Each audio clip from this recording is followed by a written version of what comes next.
Guys, magpapanak tayo ng aso. Yan, nakita ko na. Kiss, kiss, kiss. Ganda ng anak niya na. Nanganak na siya. Yan na. Ang ganda naman buhay. Hindi pa, damihan na. Hanggang ano lang, 4 para malalaki.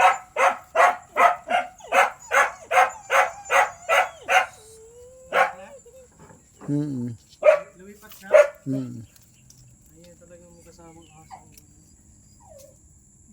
Mamaya na lang ilipat pag natapos siya, no? Naupo na. Buhay naman. Kaso ang problema, baka ko itibin.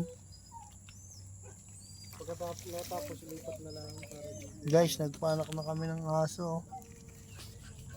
Anong kulay ko?